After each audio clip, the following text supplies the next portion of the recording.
Sarasehan abdi dalam reh Kaprajan Sarto Punokawan Kabupaten Sleman Sabtu 15 November tahun 2025. Mapan wonten dalam Projo Eko Saputran Gondang, Donokerto, Turi, Sleman, Yogyakarta. Acara sarasehan diterusak kanthi gelar budaya ringgit wajukan kanthi lakon babat alas Wono Marto. Ki Dalang Mas Wedono Dwijo Supatmo, MM. Acara sarasehan dirahui soko Kondo Kabudayan Kabupaten Sleman, Bapak Lurah, para kanjeng ugi rama abdi dalam Karaton Yogyakarta lan warga sekitar. Kasengkuyung Parogo Wiyogo Rasati Budoyo, Kapimpin Diningka Ante Dwijo Barjono Sugeng Hamirsani.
Sedulur ing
pasewakan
namastu purnomo sidang awik namastu silat ringlan jagat karno sirang tondo kawisesaning bisa sono sinamung lang wilopo estu maksilestantun lampaing kudung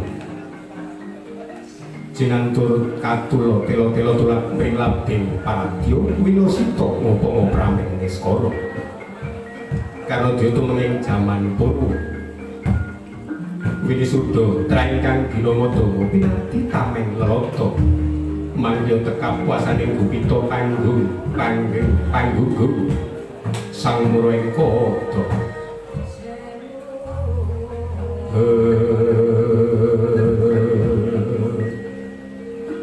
sebebian dumadini wayang purwo anenggih pundi to ingkang kinarya bobokaning carita ingkang wonten pertapan Sabtoarga wajine gagah enjang Sang Resi Begawan Abiyasa pinuju lenggah den adhep Dewi Kunti tali bronto lan para cangkrek ingkang sami lados kagiat jroning nolong jroning kalih Sang Resi Begawan Abiyasa nampi pisowanira ingkang wayah Raden Bratasena ingkang mirugan mangkono pangandikan Resi Begawan Abiyasa ingkang dereng kawijiling desa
alon tata trapsilanira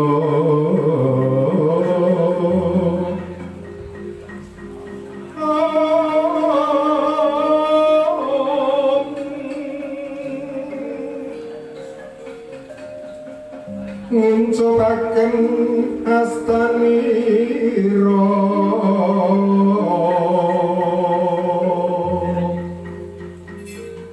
kang kekalih bisa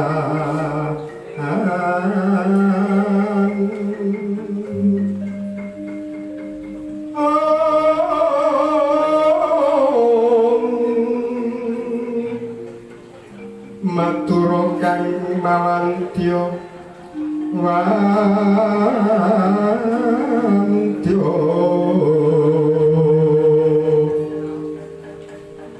sumembangar sing pakantung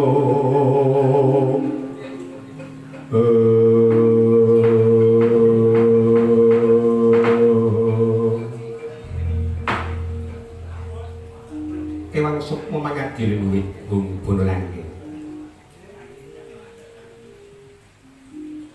putraku bocah ayu kundi padha becik praptamu ning ngarsanipun Rama punika pangestunipun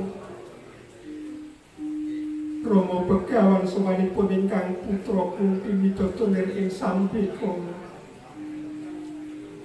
keparengga ngaturaken sembah mugi katung wonten ngarsanipun Rama Penemban. iya tak tampa Kunti pangestuku tampanon Sangeting pamundi kula Rama Begawan Candre mula prayoga nanggung menunggu lehning wektu esuk iki yen dadak wancine nganggo udan barang aku nampa bisuane putuku bocah jentor putuku Bratasena tak dangune mula prayoga nanggung menunggu oh inggih sampun boten kirang prayogi sangati penembahan namung saderengipun kula ngaturaken sembah mugi kunjuk wonten ngarsanipun sangati penembahan biasa ya tak tampa prayogakna nggon sowan inggih sampun boten kirang saeja putuku bocah bagus Bratasena wanci esuk kowe sowan ana ngarsanipun ya padha becik nggih pisuanmu nang ngarsanipun ya.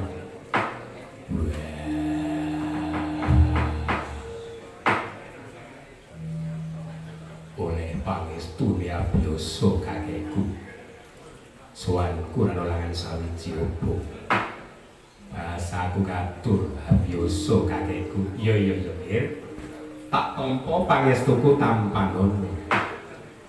Tak tampa dadi jejimat abiyasa kakekku.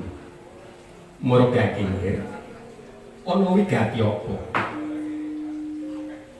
biasane wong mertamu ki wayahe awan apa sore lah kok ki esuk-esuk mongko nganggo kudanan barang kok kowe sowan ana ngarsanipun iya ana wigati apa nggih mangerti yo abiyasa kakekku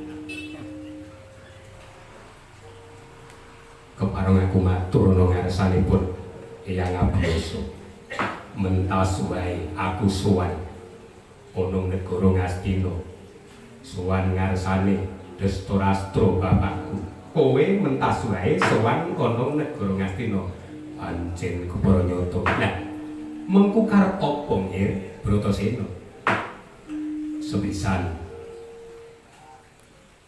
sarene wis suwe aku ora sowan bekti ana negara Ngastina aku ngaturake bahasaku bektiku katur nang ngarsane Destorastra bapakku sabanjure sing kapindho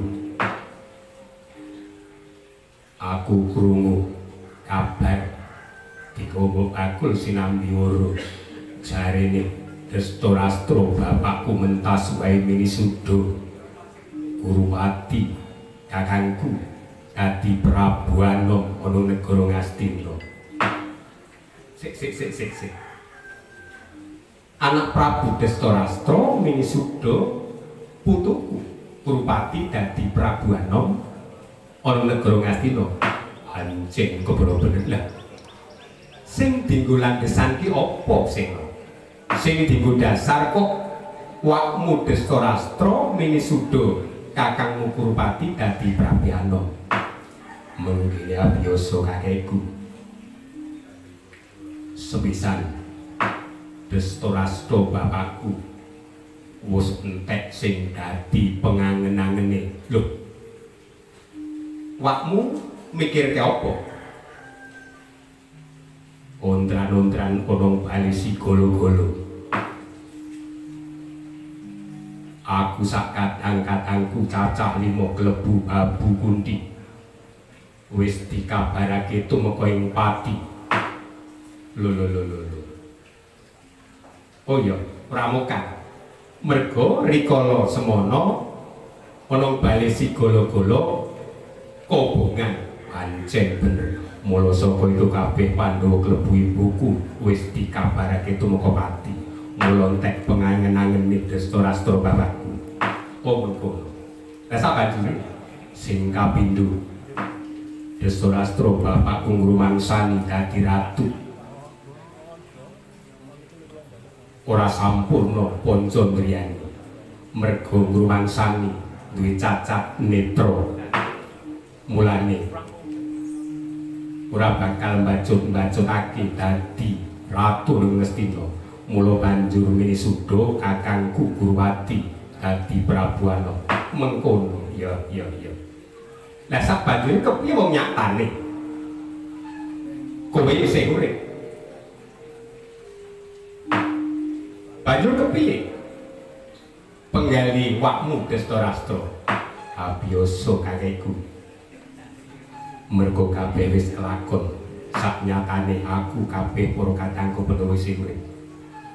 Mula Dastarastra kakekku ngrumangsani luput lan minangka panebusi lan miturut igo pertikele sengkuni bapakku. Aku sak kadang-kadangku Pandhawa diparingi triman sing awujud alas Wanamarta Handra ingkang puspitara kasiliring samirana mri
Bratasena,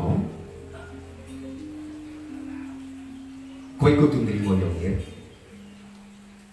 Aja dadi runtik ing atimu. Pune yang wis mangerteni deksiane para kadang-kadangmu tuwa Kurawa marang kowe sak kadang Pandhawa. Kowe aja duweni rasa serik. Kowe aja duweni rasa sengit marang kadang-kadangmu para Ngastina.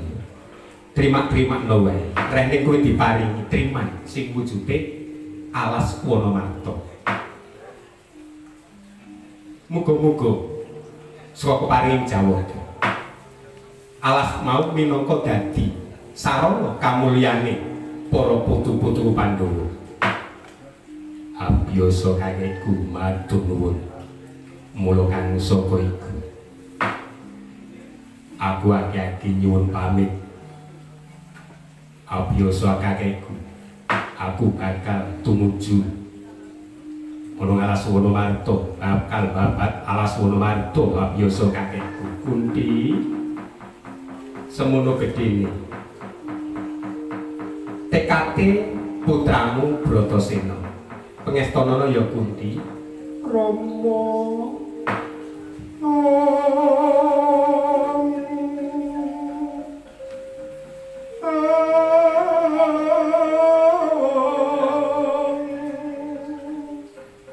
surun-surun kyang karokingken lan manuk swakan layon seno ojo to bacur Antasena, aku krungu kabar yen alas Wonomarta kuwi alas kung liwang-liwung kebari pepundutan. Nang kono anane mung jempri prayangan. Yen kowe kumawani babat Wonomarta kepiye usanane nggih Bratasena. Aja tok bacut-bacutke. Wes kowe nglengkono wae bareng mukti wibo marang ibu nderek. Marang yang abiyasa ning Saparaga kene Bratasena. Wah, undi buku minangka muktine aku lan para kakangku lan adik-adikku cacah 5 kundi. Wis kundi bibuku, aku njaluk pamit pangestumu tak jaluk. Sena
Kunti Kucari, wis kowe kudu mengestoni karepe putra-putramu. Muga-muga itu bisa kanggo sarana muktine putra-putramu kabeh. Candre, aku bakal mlebu sanggar pamujan. Minta sing Bathara nderek nyuwun muga-muga karepe putu-putu Pandhawa bisa kasebadan anggone babat Wonomarta. Sebetya wautuh Dipun sabdane Sang Begawan Abiyasa eling-eling nalika semana nate lenggahi jejering Narendra ing negari Ngastina. Sabda Pendhita Ratu tan kena welawan. Sang Begawan arsa lumebet sanggar pamujan nyuwun pados margi supados anggenipun ingkang wayah Raden Bratasena anggenipun murawakani babat alas Wonomarta saged lumampah kanthi rancak tebih saking sambarkalaning marga. Wautuh Dinero Sang Begawan Abiyasa ingkang kadherekaken para cantrik yen sinawang saking Mandrawa kaya tansah asesanti kamulyan.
Sangkara Sudibya Mawara ngasta bala 3000 lir Gajah Sinobarong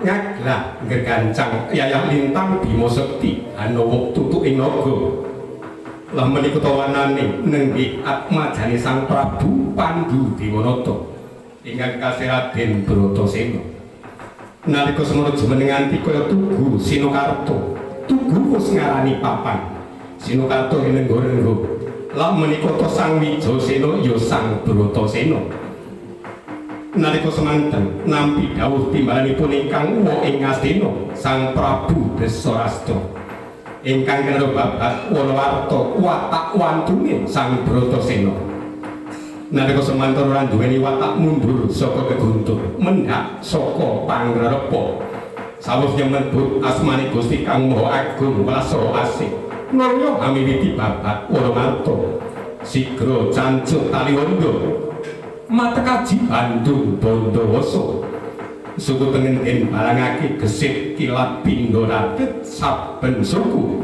dawah wonten ing Bantala padha jemblong sak sumur-sumur gedhe ucap kacarita wis dumugi tepining alas Wanamarta Raden Bratasena nedya amiwiti anggempur wujude alas Wanamarta ora-ora kasempok wreksa sak prangkul rong prangkul gedhene den jebol temah ketinggal bubrak sarangkrah candhane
suarane nganti kemrosak.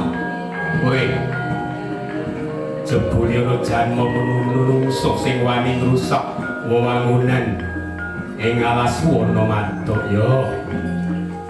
ya pancen menungso ora padha ngerti. Sejatine alas Wanamarta ki wujude negara kajiman.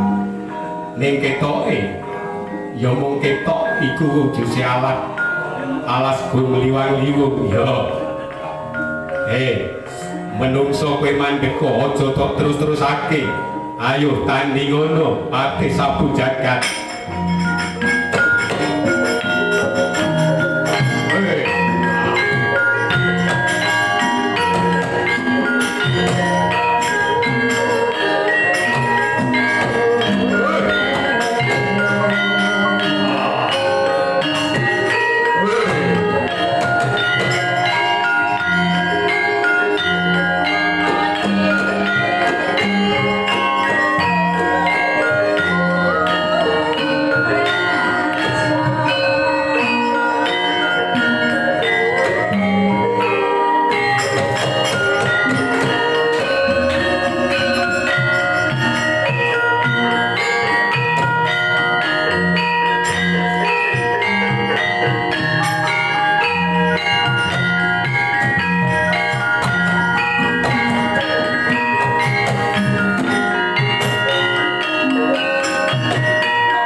ngamu ing bala 3000 yo hambarat durang koro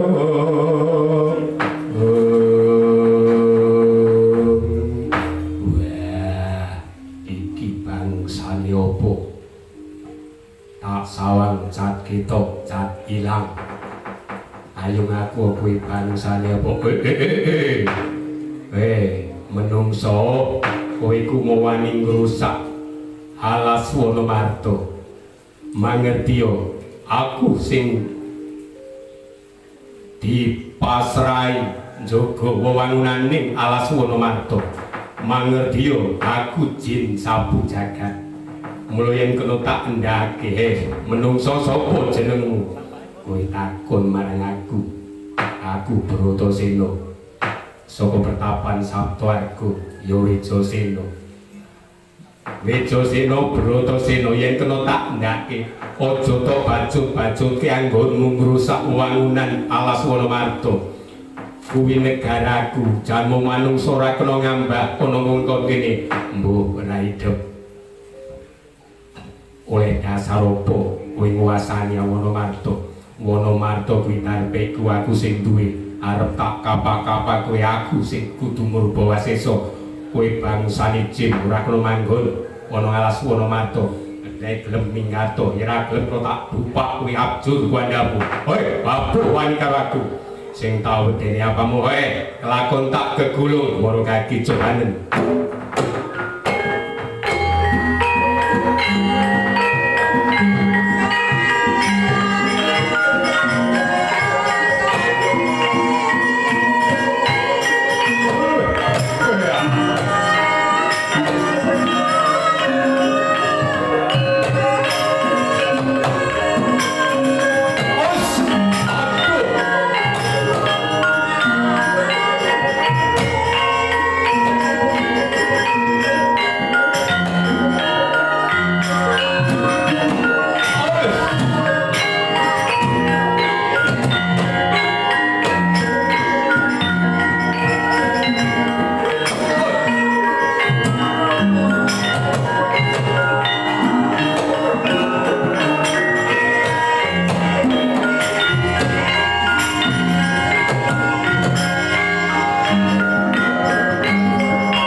Daya bener Bratasena dunya ora jeneng aku kalah ben kepiye wae kowe ora bisa mateni aku wong aku tuh bangsane jin aku wis tumeka pati badanus kok pateni ora iso yo dadi atur ana ngarsane Raden Andulwacana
surtinon langening pamyat busana maneka warna warna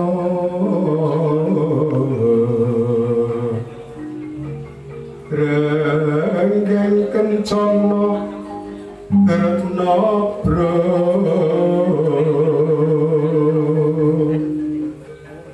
bandera layu kumite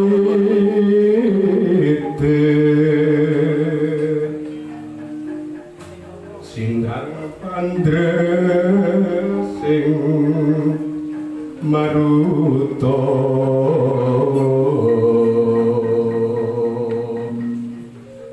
serna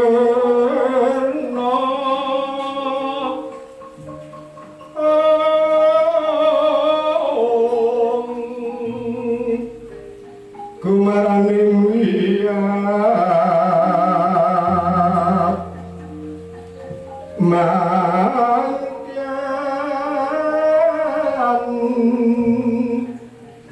kumlebeting tuja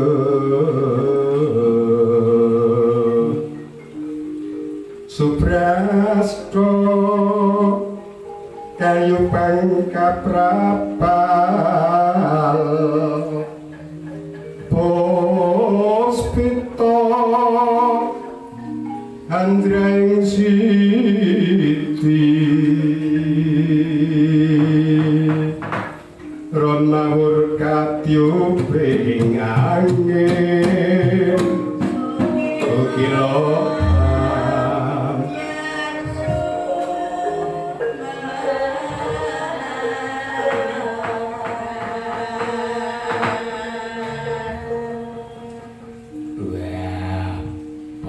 sabu jagat kowe sowan ana ngarepan aku kanthi lumayu kaya dioyamale ngono wigati apa rasane atiku panas udan terus rintik-rintik kaya ngene awane panas ana wigati apa ati sabu jagat ngaturi ketewasan Raden Dandung Wacana bilih wonten ing Wonomarta wonten sipating janma manungsa ingkang rusak wewangunan telenging alas Wonomarta ya Wisamarta. Jin-jin sami kepanasan. Kewan-kewan sami keplajar ngungsi tunggang langgang ajrit kalian manungsa gagah bidaksa pengawak biru ingkang risak alas Wonomarta Raden. Sela sak gunung-gunung agengipun den glundungaken wreksa sak prangkul rong prangkul kabedhol ngantos risak sedaya wangunan ing alas Wonomarta. Kowe sing tak pasrahe njaga wewangunan apa kowe ora bisa ndranggulangi menungso iku mau? Waduh sampun boten kirang-kirang Raden, namung pancen sayektosipun namipun Raden Werkudara menika digdaya sanget. Kula boten kiyat nandingi katyasanipun. Saiki nang ngendi apane Bratasena? Monggo kula dherekaken. Ayo aja kesuwen. Bakal tak padoke kaya ngopo wujude Bratasena.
Dekwa simbar jojo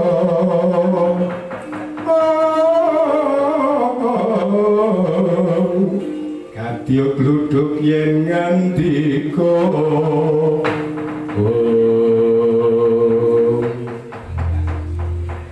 Wah, iki ono maneh ora pituk kaya mau. Apa iki kancane sabu jagat? Tak denengke kadang kala ilang kadang kala ngetok. Ayo sapa jenengmu? Ngaku aja ngridu sing dadi pakaryanku kowe latala. Bratasena. Aja to bajut-bajut kowe ngrusak wewangunan alas Olomarta. Apa dasarmu kowe ngelingake marang aku? Mangerti yo. Monomarta kuwi dadi kakuasaanku. Ratu Gustiku Prabu Yudhistira lan aku adine lan kadang-kadangku supaya mbau reksa ana ngalas Monomarta. Kena taeleke kowe aja bajut. Mbok ora idep. Kowe aja dadi pepalang anggonku bakal mbabat Monomarta. Yen kowe dadi pepalang aja takon dosa. Kae-kae tak gepeng kowe dan aku ki wis gepeng wong aku jenenge Jin. Mbok ora weruh sing penting kowe lusu mingkir saka Monomarta. Bangsane kowe Jin, wonmu wis duwe dhewe. Aja manggon Monomarta. Monomarta kuwi dorpeku. Kowe pancen kowe kena tandake mabuk. Apa kowe wani karo aku? Ayo, kemarono katik hayane Dandul Wacana. Ayo ayo.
Pancen kepara nyata semono kadik kayamu yo. Yen aku kalah karo kowe aja nyebut iki jenenge Dandul Wacana Bratasena. Kowe kuat nampani pusakaku sing jenenge senjata Jalasutra tampar kesana. Tak sembah hidridran Bratasena.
aku kowe ana ngendi?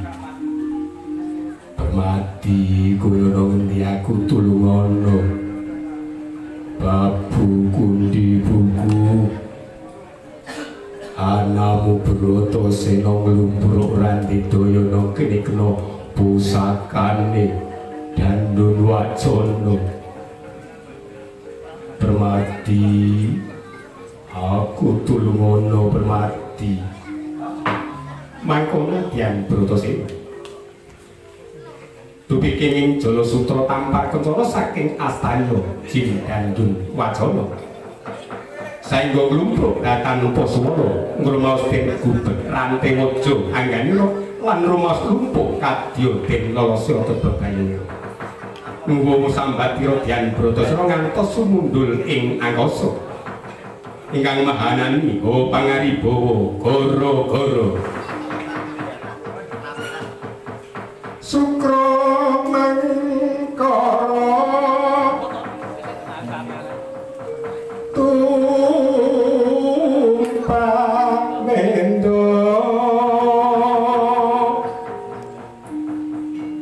tumpang mendo ditekalopo sumawercita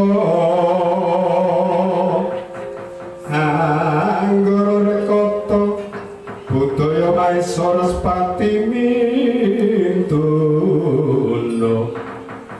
eko dwitre catur panca sabto astana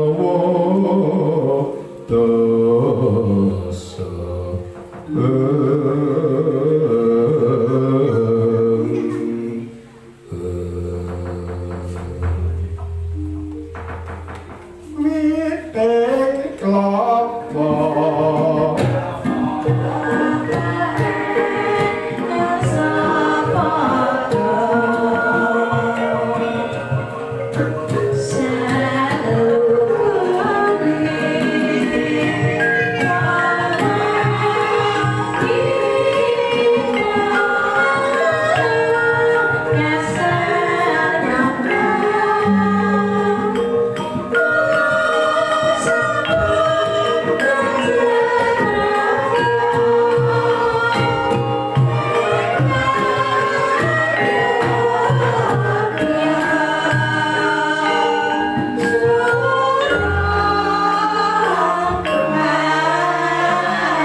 motorku laksa langsung kowe aku bablas. Mulane nek nganggo kuwi aja kesuwen, kudu grecek. Ambaya kowe ngrumangsani tanganku tekle kaya ngene kok ya kowe iki ya banget. Lah dimu Bagong nanti. Sing kebangetan kowe iki wowe kok truk. Aku lagi turu tok tinggal. Jarene jangkang sene mau jam 8. Ya mulane nek wis padha saguh. Jam 8 ki jam 8 lekas, jam 8 lekas. Aja jam 8 lagi tangi kaya Bagong kuwi. Ngene, Tru. Aku tak takon. Kok esuk nganti awan iki awake padha ngundang. Jejogetan nang papan iki ana perlu apa to, Truk? Nah, ngene tak jawab. Awake dhewe kuwi digawe wektu ora kesuwen. Pokoke rebo cukup, sing penting gelar seneng-seneng. Sing sepisan wektu ki dina aku ngaturke panuwun. Awake kabeh bisa gelar kabudayan ana papan iki, ana daleme kadangku kinasih. Raden Mas Wedono Praja Eka Saputra. Oh jenenge Ganek kok. Lah ngerti ki biyen Mas Eka. Sing kawentan nang Sleman ki Mas Ferry jare ngono. Ayo mergo saka kuwi sesasi kepungkur. Aku sak kanca cacahe kurang luwih 10 ing wewengkon Sleman iki padha wisuda dadi abdi dalem Kraton Ngayogyakarta. Mula dina iki awake dhewe ngumpul ana papan kene iki sepisan nganake sarasean. Sing pindhone nganake panuwun syukur. Dene kancaku sing cacah 10 apa 9 wingi wis kelakon diwisuda dadi abdi dalem Keraton Ngayogyakarta. Oh ngono to. Heeh. Mula kudu ngaturke panuwun Mas Wedono Praja Eka Saputra wis paring papan kanggo gelar kabudayan kanggo lagune sarasean ing dina iki. Lanjut gamelane iki ndek sapa? Gamelane yo kagungane Mas Wedono Praja Eka Saputra. Nah wayange aku di anu iki di ya tembunge nyilih karo kadangku tuwa Mas Wedono Sancaka. Ya antune saiki ya rawuh mresani mengestuni anggonku metro ana papan kene. Lah saiki sing rawuh ki sapa-sapa akeh banget. Pendhapane Mas Wedono Praja Eka Saputra tu kebak sing padha mresani. Kelebu para pangembating praja ing wewengkon Gondang kene. Pak Lurah nganti Pak RT Pak RW lan masyarakat kabeh padha mresani nyengkuyo. Malah mau saka dinas Kabupaten Sleman Kabupaten Sleman yo rawuh mau wis paring piwulang marang awake kabeh bab organisasi sarasean narasumber sing angka 1. Ngono. Anjur awake dhewe metu pirang jam iki ora jam-jaman ning menit. Nah iki sadurunge narasumber sing kepindho sing abdi pangarsani Kanjeng Mas Tumenggung Dwijo Jayeng Mardowo. Wah ya karang ngapalke jeneng ki angel tenan kok. Karang aku ding rumangsani 40 tahun aku kira nang Yojo mulih-mulih ya. Kepiye carane aku bisa budidaya, bisa ngururi kabudayan men ra ilang. Wong ben kaya wae aku ya anake wong Yojo, aku turun-turune wong Yojo. Aja nganti aku nglestareke budaya-budaya sing manca saka manca negara. Nek perlu aku nglestareke budayane dhewe khususé mligine budaya Ngayogyakarta ya pancen bener. Ya, saiki tetebangan pisan. Ya. Ora warna-warna. Masalahe kanca-kanca mburi. Nah kanca mburi iki sapa to, Bro? Aja tok mengke. Iki kabeh sing padha ngasta gamelan iki kabeh ya abdi dalem. Oh ngono, abdi dalem sing mlebu nang paguyuban Respati Budaya. Ngono. Oke banget kuwi. Sindene telu. Wah, iki sinden keraton kabeh iki. Jenenge sapa, Truk? Aku mau ya karang ya lali-lali. Nyi Lurah Widosari. Terus Nyi Mas Tumenggung sapa mau? Nek ngerti Karang Tonggoku mbiyen Bukasih. Anggen nuwun sewu. Sing penting kula mboten kok ateges kula badhe pripun-pripun. Mergi anggen kula nyebabne nggih tasih kangelan. Lajeng Nyi Slamet ngaten. Matur nuwun paringipun panjenengan. Iki gladen niki ning Slendang Biru. Ayo coba kaya ngapa? Slendang Biru. Dados.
1 2 3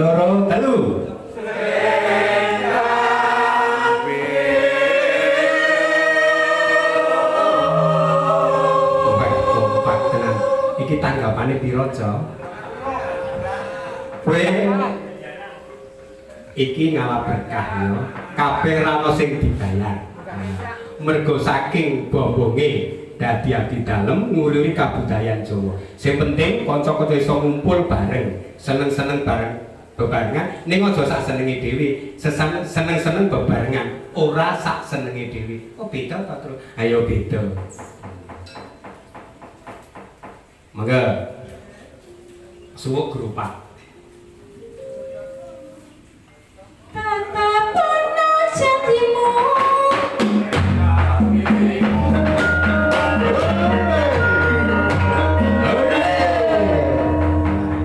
Ya pancen gayeng tenan. Ayo karame latan ping pindho kepiye to? Latan pindho sing teko 5. Sing ping pindhone ning 7 ae. Aning aku percaya kanca-kanca kabeh anggere tekan tepu gawe mesti nganti turah sing nangganti. Ya kuwi jenenge guyub kok. Nah, aku tak takon terus, jare kowe mau arep syukuran. Sing syukuran ki sapa wae? Sebutna. Ngene, rungokne, Reng. Sing kepisan aku dhewe. Aku pinaringan kekancingan Nom Asmo Mas Wedono Dwijo Supatmo NN. Lah mentereng kuwi atuh pamangane ngerso dalem. As kudu disyukuri. Sing ping pindho. Monggo mangke sing kula sebat kula aturi jumeneng. Kabure kanca-kanca para kanjeng, para rama, para kanca sedayanipun sami presa. Lan sami tepang. Monggo Mas Wedono Praja Eka Saputra. Wah nek iki wis tepang kabeh iki. Nek ya kudu jumeneng.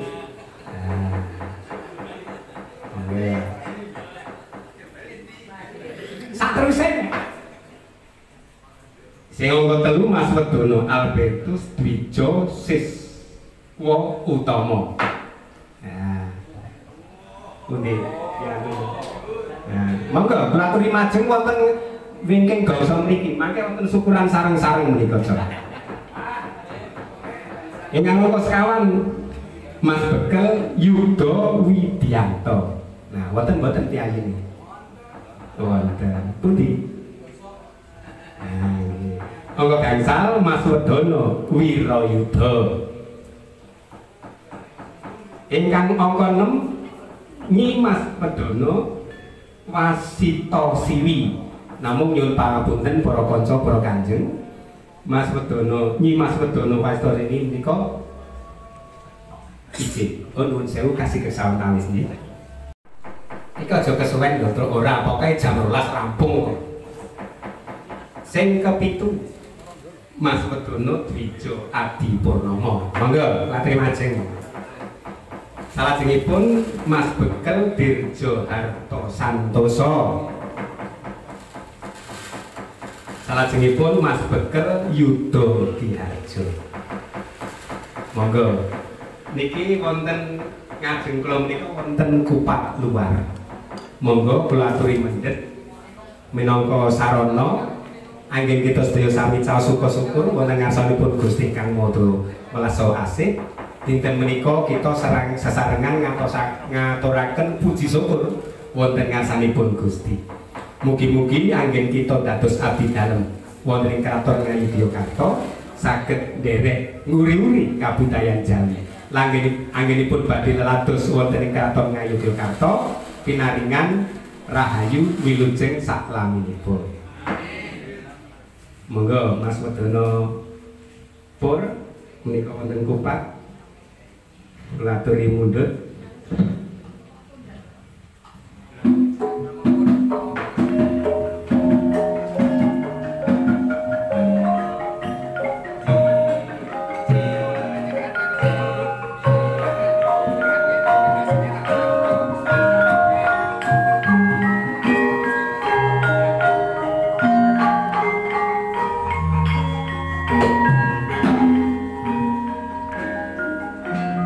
Monggo sinten badhe paring pangandikan.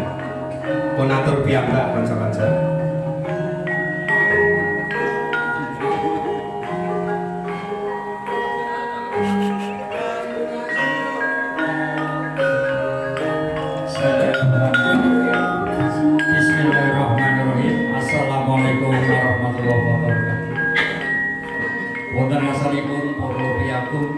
pambat-pambating projo langkung-langkung wonten para punggawa para kanjeng abdi dalem Kraton Ngayogyakarta ing wewengkon Kabupaten Sleman. Kedheken matur suwun awit saking panyengkulunipun saha dawuhipun saengga sak kanca saged dipunisudha pinangka abdi dalem Kraton Ngayogyakarta ingkang mangkin wonten wewengkon Kabupaten Sleman. Ingkang salajengipun kula sakonco nderek dawuh saha pamulanipun saking para kanjeng ingkang sampun dangu anggenipun lumados nderek abdi budaya wonten ing Kraton Ngayogyakarta ingkang lan ugi aturaken selamat kagem kanca Raden Mas Redana Dwijo Sopako ingkang sampun gelar budaya kanthi sae mugi-mugi saklajengipun tanggapanipun laris. Amin. Matur nuwun mekaten atur kula wassalamualaikum warahmatullahi wabarakatuh. Waalaikumsalam. Seseke cok.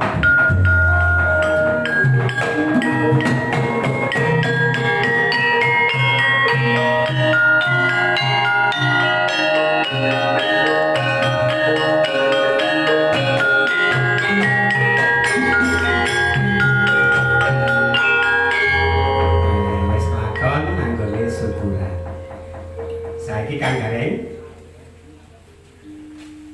sarasian sing angka 2. Ana narasumber sapa? Ki narasumber iki pangarsane para di dalem wewengkon Kabupaten Sleman. Sapa to? Nek ngerti kuwi mbiyen Mas Supriyadi sing di dalem ana daerah Pakem. Ning panjenengane kaparingan asma kekancingan ngersodani Kanjeng Mas Tumenggung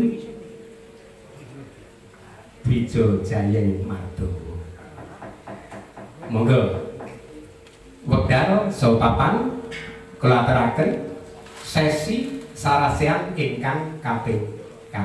Slepek Jawa. Dulu.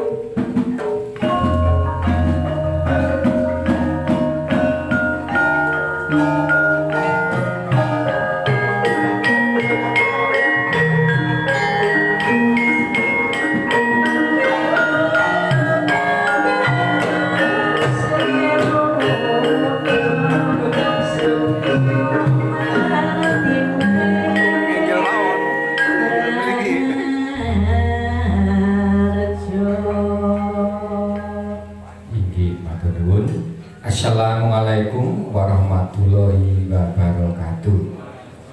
Mugi sisa wilasane pangeran Gusti Kemo Mirah mosae tansah kajiwa kasarira dhateng kula saja ngandika sagung para tamu, para kanjeng, para rama, para ibu lan para kanca sedaya. Amin. Yen ngerti wekdal iki rencanane arep nembang barang nggih.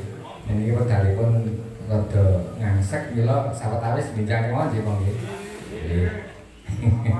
Ampun latihan nih Kanjeng. Anjir ning ngene wekdal kula sampun dipun dawuh kalian Ibu Ita minangka saking Dinas Kunda Kabudayaan jenengan sampun diko wae kok ndak luwih awan. Oh nggih matur nuwun. Sing penting aku tanda tangan SPJ ya ngoten. Injih. Kunjuk dhateng sanipun para kanjeng, para rama, para kanca langkung-langkung di masyarakat ing dusun Gondang, warga ing Kalurahan Donokerto ingkang saduh kinurmatan. Matur nuwun awit saking rawuhipun ngestreni wonten ing acara dinten menika.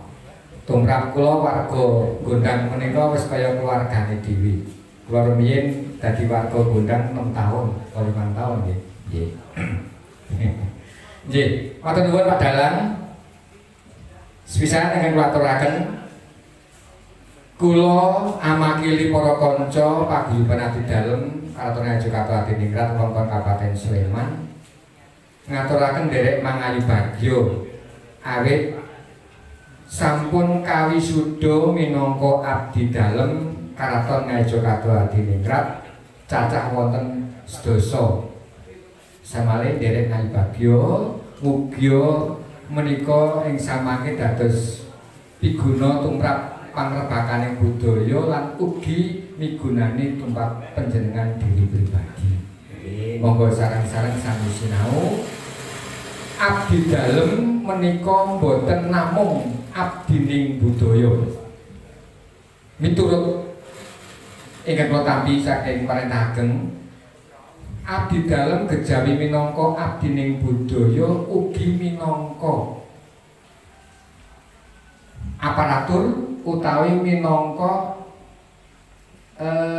menapa nggih? Menapa Kanjeng Candra? Punggawa saking kraton. Nggih, punggawane kraton. Menika dadi wonten kalih sak menika.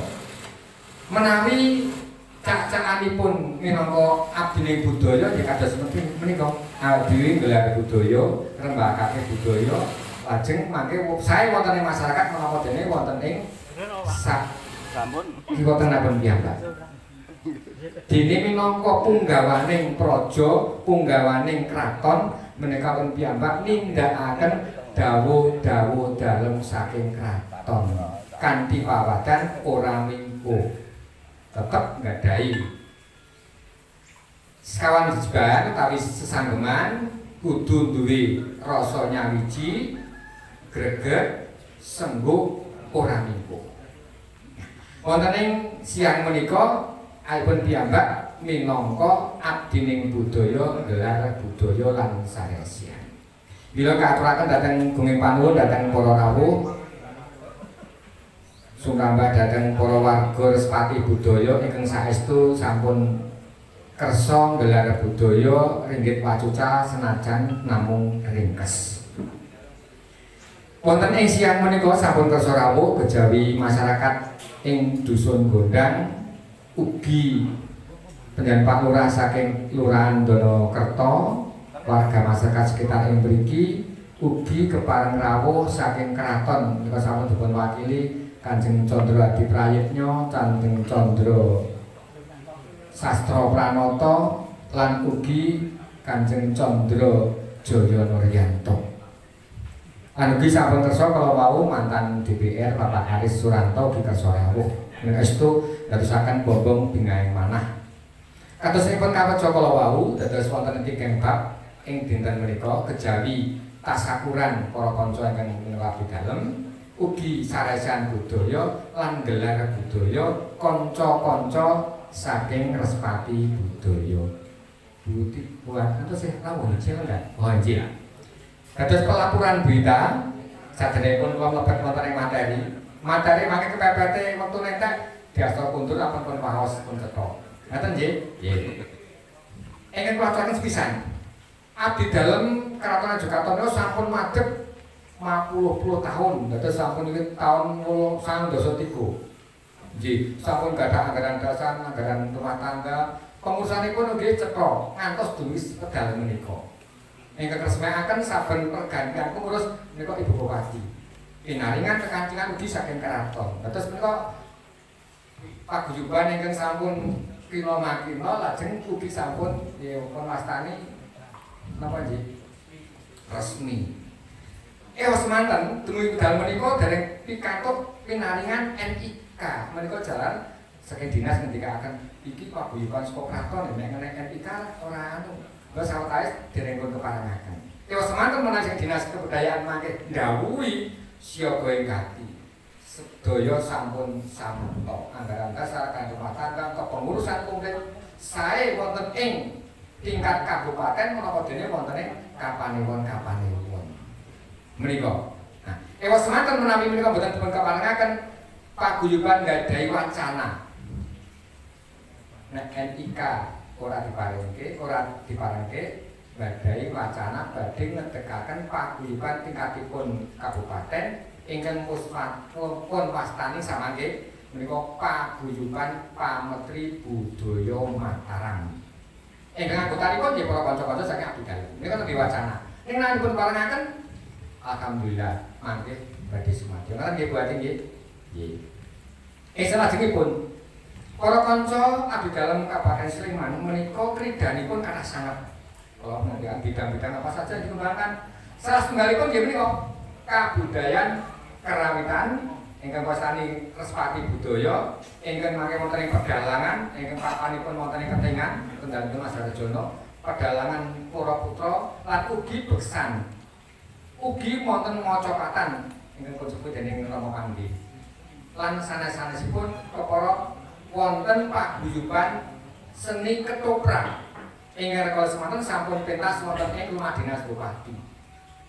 Dados bidang-bidang di bawah PAD menika kathah lan sampun rembaka. Mila tidak perlu disangsikan paguyuban di dalam Sleman iki kepiye to. Ngaten nggih Bapak nggih, dados pelaporan dhateng ngersanipun Ibu. Nah, salajengipun kridanipun paguyuban Respati Budaya menika baden wonten ing Rumah Dinas Bupati. Saben Kemis Pon menika secara wirunggan ngantonaken pagelaran secara wirunggan mengeti adeging negari Ngayogyakarta Hadiningrat. Rikala semanten kalau sampun matur dhateng ngersanipun Bapak Bupati sak menika ingkang remen Mas Hardo menika nyuwun dipun fasilitasi. Amargi saben Kemis Pon menika kanca-kanca sami ngawontenaken pagelaran rikala semanten wonten wayang kulit, lare-lare, wonten kerawitan, wonten normal kelihatan menika nyuwun dipun fasilitasi. Difasilitasi niku nggih wonten wayang kulit. Niku mboten ateges dibayar mboten ning mbok iya dipun paringi papanipun lan ugi uga rampe kunjukan lan srek. Bapak Bupati rikala semanten sampun sagake wis semanten boleh dinten menika margi kawontenan dana isih menurun menika pun anu menapa dipun pending rumiyin. Niku semanten menika dados pelaporan dhateng Bu Ita. Kanca-kanca menika giat saben Kemis gladen. Kemis Pon mesti pentas secara wirunggan. Lek pentas ya ora kok karo donan rokokan nggih ngaten menika. Nggih, ya betul. Mila nyuwun kawigatosan. Kanthi ciri khasipun menika dapur cekel baluluk pamor pos utah wineng utawi beras utah. Ingkang gambaraken utawi panyuwunan Sukadoso Praja Kabupaten Sleman menika murah sandang pangan ingkang ngajudaken beras utah kala menika nek beras utah iki tandha nek murah rezekine, murah sandang pangane. Menika ancas lan kersanipun ngersa dalem. Sawetawis menika ingkang kulaturaken wonten tanah jawab boten nggih. Mboten wonten nggih. Nek mboten wonten alhamdulillah menika mesake Pak Dalang oleh jam 12. Terus menika MC-nipun mau ya jen lek arep kayu barang dados menika mangke mila mboten perlu siang-siang atur kula cakam semanten. Mbok menawi wonten lepatipun ewas semanten menawi wonten panyuwunan priksa utawi pengin sambet saged melalui SMS utawi mangke wonten ing sanjawining papan menika saged kula aturi paring pangandikan menawi kepengin badhe sae menika awujud nggih awujud pangundhut priksa panyaruwe pamrayogi lan sanes-sanesipun saged mati lumantar kula lan lumantar para kanca. Sawetawis mekaten Pak Dalang sanggale matur nuwun Ki Dwijo Supatmo MM ingkang luhuring budi lan minangka dalang wonten ing siang menika. Sedaya lepat nuwun pamunten. Wassalamualaikum warahmatullahi wabarakatuh. Waalaikumsalam. Matur nuwun Kanjeng Jaya. Gong, kowe ngerti to kuwi sing dadi pangandikane Kanjeng Jaya. Gong. Lah malah turu apa weng? Wong nganggo wiruwe kewalik diparingi pangerten malah turu. Kowe ngerti abdi dalem ora ning mligi dadi abdi ning budaya. Ning mau Kanjeng Jaya ngendika ya minangka abdi ning Kraton Ngayogyakarta. Kudu duweni ganggu, duwe tata krama, duwe greget sengguh ora mingko lan bisa memayu ayuning bawana gawe endahing jagat sesrawungan. Dadi abdi dalem ki ora gampang. Iso kena kanggo patuladan ana jagat sesrawungan. Tata kramane basane kudu apik, nek nyandang ya kudu apik. Ah tonggoku kae jare pangeran. Sapa? Ah pangeran Dursasana kae watak pantune kaya. Ya ngono kuwi aja ditiru. Niru sing apik-apik. Ngono. Ya. Tak estoke dawuh. Kakang Semar lan kowe kabeh Petruk Garing Bagong. Murugake aku derekno sumusul marang Kakang Mas Raden Bratasena babat alas Wonomarta Kakang Semar. Monggo kula dereken.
Panjenengan menika sinten badhe tindak pundi? Sing ngono ngarepan aku rupane raseksa panyandange Begawan wani nyandhet sing dadi lakuku balik sapa sing dadi jeneng lan saka ngendi pinangkamu? Waleh-waleh menapa Raden?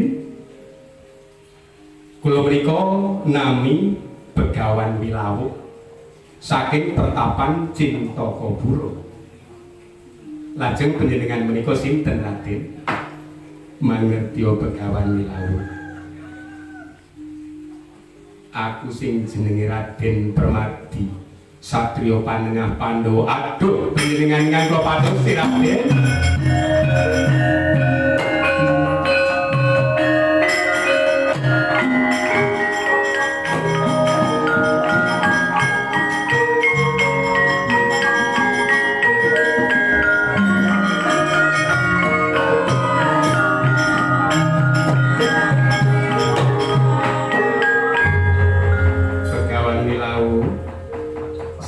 Mangerteni sing dadi jenengku, kenapa kowe banjur nyembah degu-degu marang aku? Nggih waleh-waleh menapa Raden Permadi? Kula menika utusanipun Sang Hyang Bathara Indra ingkang kinen ngupati satriya panengah Pandhawa ingkang nami Raden Permadi. Lah kok kapinujun kula saged abenajeng jumateng jengandika Raden Permadi. Sabanjure kowe ketemu marang aku ana wigati apa nggih? Kepareng kula matur Raden. Kula muni dawuh. Pikulun Bathara kinen ngaturaken pusaka cacah 3 dumateng jengandika Raden Permadi. Pusaka cacah lopo wae Begawan Wilawu. Nggih. Ingkang sepisan nami wujudipun menika cupu. Namung isinipun lisah Jayeng Katon. Dene pigunanipun lisah Jayeng Katon menika menawi pun usapaken dumateng panningaling janma manungsa saged ningali bangsane kajiban lan saged mangertosi prajanipun bangsa kajiman.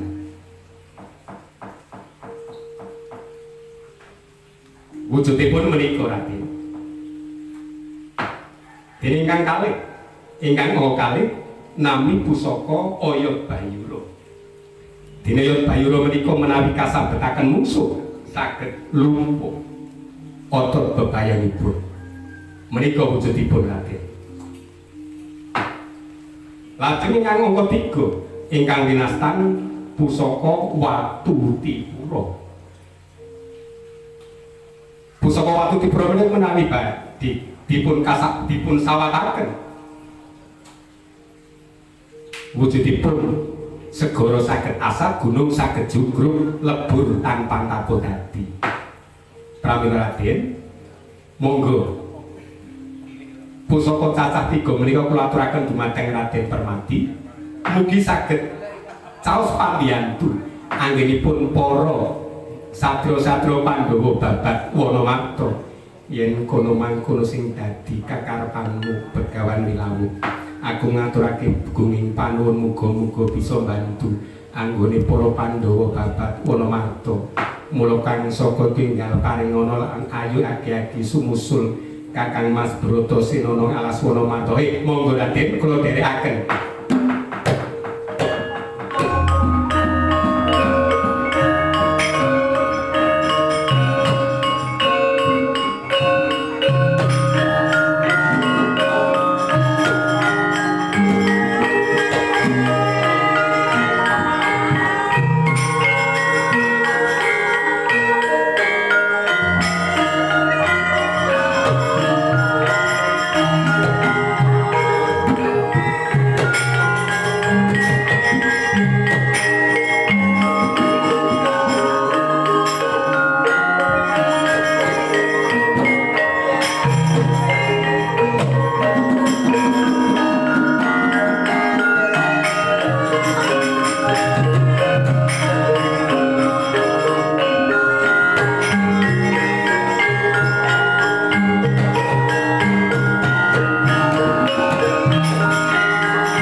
aku bisa tumeka pati ana papan kene. Nolo kene, Klondara. Iki suarane kadangku tuwa Kakang Mas Bratasena ingkang nandhang sangsara kene. Coba tak takonane, monggo. Kula aturi dani. Kakang Mas Werkudara. Wah, Permati. Kowe tumekono kene aku ingkang tulungono. Aku kena pusakane Jin dan Dunwacana muraku ingkang tulungono. Kula aturi sumeni sawetawis Kang Mas Bratasena. Badhe kula cobi katyasyanipun ingkang wenastan watu timpur kula badhe sawataken mugi dadosaken sarana Kakang Mas Bratasena saged uwal saking boyo menika murah ingkang tamakna Permati sendika Kang Mas.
Kasinggihan Kang Mas sakmenika sampun uwal saking bebaya. Kula nyadong dawuh menapa ingkang kedah ingkang rayi tindakaken aja kesuwen. Ayo mara aku rewang-rewang ngono nerusake babat Wonomarta merga papan iki sing bisa minangka saraya mulyane aku lan para kadang-kadang kau bendengo. Mangke rumiyin Kakang Mas. Nembe kemawon kula pinaringan pusaka saking Hyang Pikulun Bathara Indra ingkang lumantar Begawan Wilawuh. Diparingi pusaka apa? Ingkang sepisan naminipun watu timpur ingkang sampun kula sawataken kala wau dadosaken uwaling bebaya Kakang Mas Bratasena. Wonten malih ingkang winastan Lisak Jayeng Katon. Lengo Jayeng Katon apa kasiati. Lisaka Jayeng Katon menika menawi kausapaken wonten ing paningan. Kita sipating jalma menungso saged ningali kawontenanipun bangsaning lelembut Jin Priprayangan. Lan saged ningali kaprajanipun bangsa Jin Priprayangan menika Kakang Mas. Murugake cobanen sapa ngerti kuwi sing bisa bantu anggone babat Wonomarta. Monggo Kang Mas kula caosaken.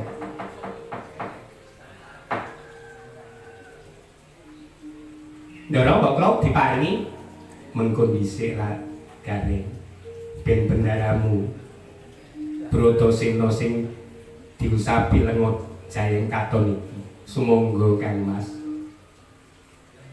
Wah, nyotruk kowe tak leleti sithik. Kowe Lho. Kok jagate beda niki to lho. Lah kok wong dawa-dawane kok sinten? Ah kae utuh. Kaning laliran kok.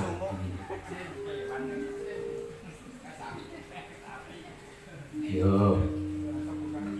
Permati paring dawuh Kang Mas. Ayo aja kesuwen. Nengkula Sedewa lan kakangku Puntadewa ayu padha guyub padha bareng-bareng babat Wonomarta sakwis ketok tetrawangan Jimpri Prayangan iku uduna kene panggonane alas Wonomarta ki darbae para Pandhawa Jimpri Prayangan kudu lunga sumingkir saka Wonomarta monggo Kang Mas kula dherekaken.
kita Raden ngaturi kasugengan Raden praptanipun Raden Puntadewa Sakadang wonten ing alas Wonomarto.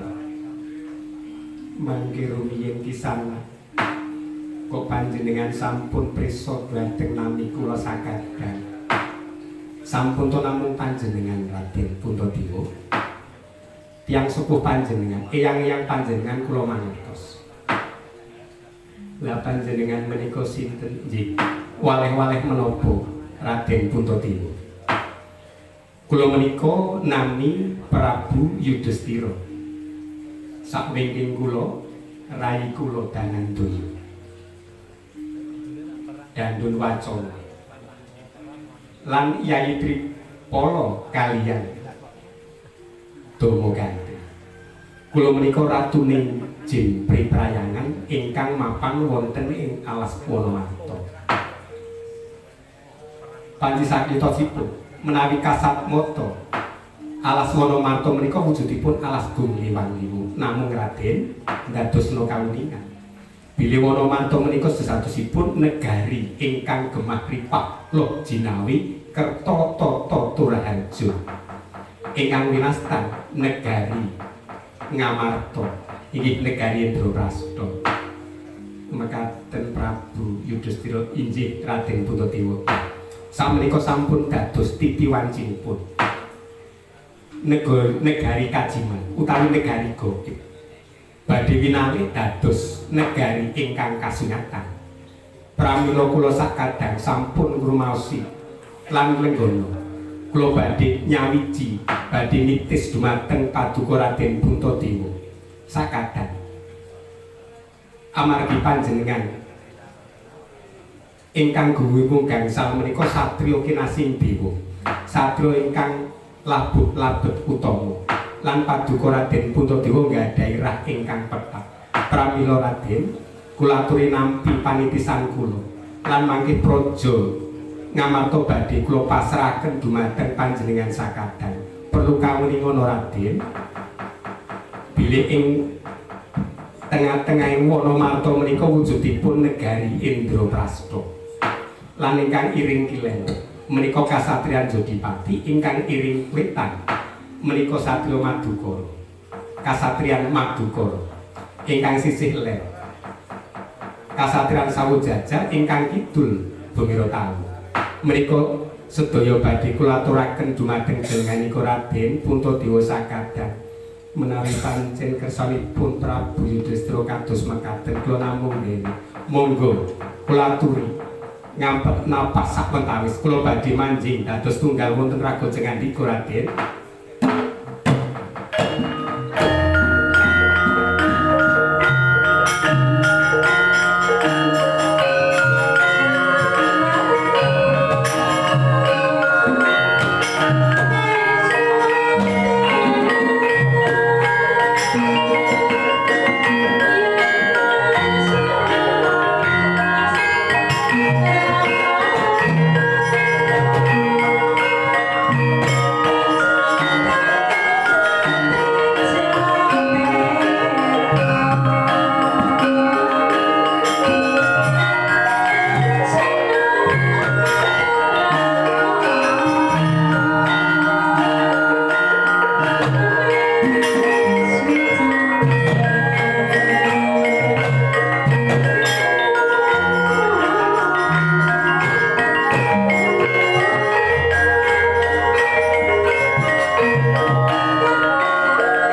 Ndara Puntatrima.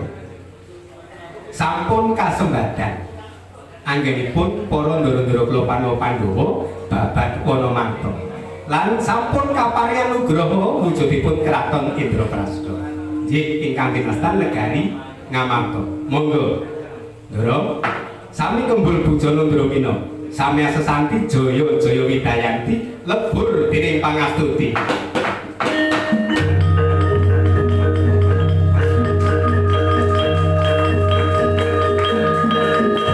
Mekaten saresahan ugi gelar budaya ringgit wajucal ingkang kaastudina. Kidalang Baswedono Bujo Supaso MM Kasengkulung Pargoyogo Satunggas Batu Budaya. Mugi rahayu ingkang sami pinanggih nuwun matur nuwun wassalamualaikum warahmatullahi wabarakatuh.